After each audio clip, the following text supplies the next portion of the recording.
Welcome back to the channel, guys. I just want to wish y'all a Merry Christmas and a Happy New Year, and I just want to update you guys on a little project that I'm working on. It's actually a 2007 Saab. It's a 9.3 turbo coupe, and it's yeah, like I said, it's a 2007, and it's actually got a turbo Ecotec in it. A lot of people don't know that the Saab actually has the same Ecotec engine as the turbo and the supercharged Cobalt SS. So they actually run really well. They came with a turbo even before the Cobalt did. I believe the Cobalt first started getting a turbo LNF in it in 2008, and then they were supercharged from 2005 to 2007. I've actually owned a 2005 and a 2006, both supercharged, and I had them like pulleyed and fuel pumps and tuned and injectors, and they actually run really well.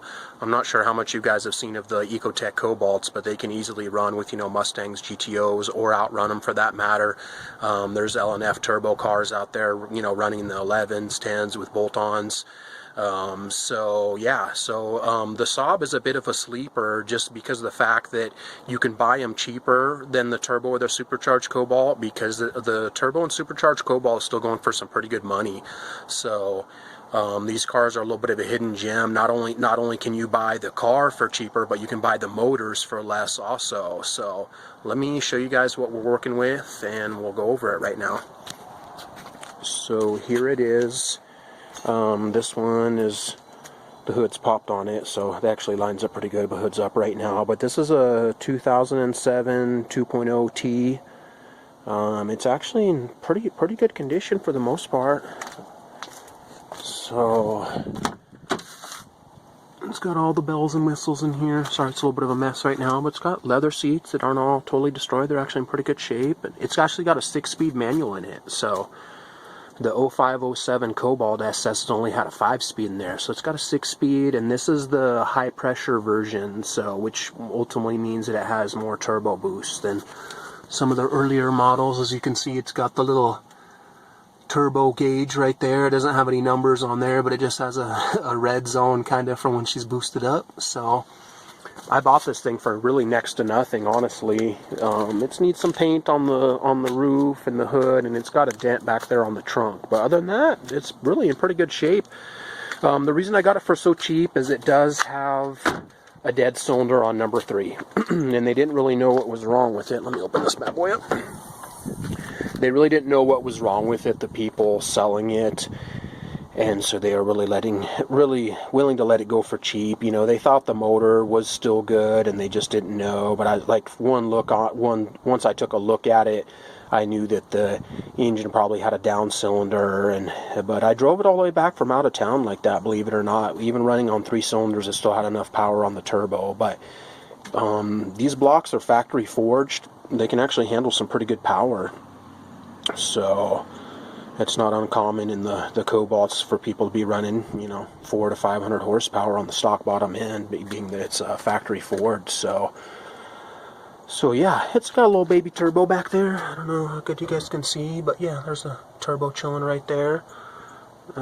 So yeah, but basically, long story short, what's going on is I'm swapping another motor into it. I got a motor off eBay for pretty cheap for it, and I'm gonna just go ahead and, instead of trying to rebuild this one, I'm gonna yank it out, and I might use it for like a dune buggy project later. All the other cylinders have compression except for one of them, so I'm not sure if it's just a problem with one of the pistons or what, but yeah, let's walk over here and I will show you guys the other motor. It's in the back of my Escalade. It's having to serve work duty right now, poor thing. So let's go over here. Here is the other engine that I got, and I got this for actually a really cheap deal on eBay. Has a flex plate on it, so it looks like it came out of an automatic car, but it's the high pressure version, and it even came with the turbo and everything with it. So yeah, there's the turbos under that shroud right there, so it's pretty complete. Got the harness and everything. I'm going to use the harness out of my car, just in case if this one's a little different, since it's coming from automatic car.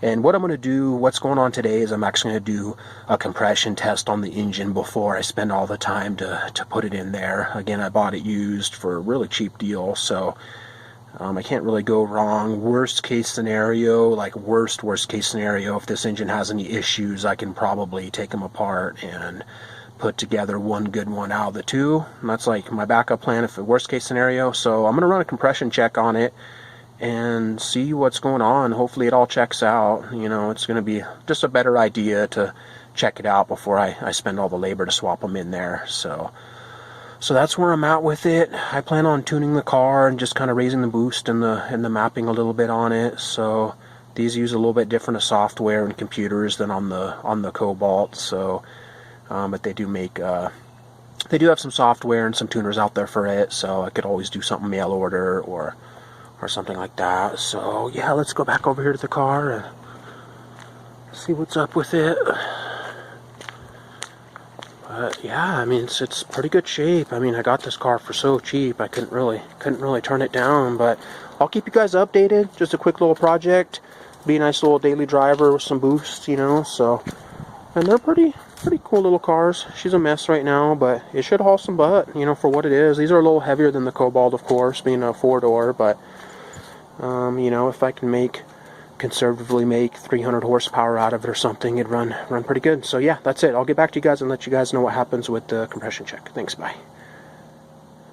Here with the Cobalt, the Saab turbo engine, Cobalt, same thing. Anyways, and it blew 165-ish on the two outer cylinders and 150 on the two middles, so that's great news. I mean, it's pretty consistent. The two outers were a little bit higher, but you know, well within the 10% range, and the compression's actually pretty high, pretty good for this engine. And it didn't have any oil in it, so I threw about 4 quarts in it just to, you know, rotate it over. I didn't want to rotate it over dry, and the power steer, that's where the power steering pump normally goes, and it was kicking oil pretty steady out there, so that means the oil pump works and it has good oil pressure. So I was just basically jumping the starter over straight off the battery off my other car. So yeah, so awesome news. That means I can just go ahead and do a straight swap. The plugs looked a little rich. I mean, they were a little fouled out, you know.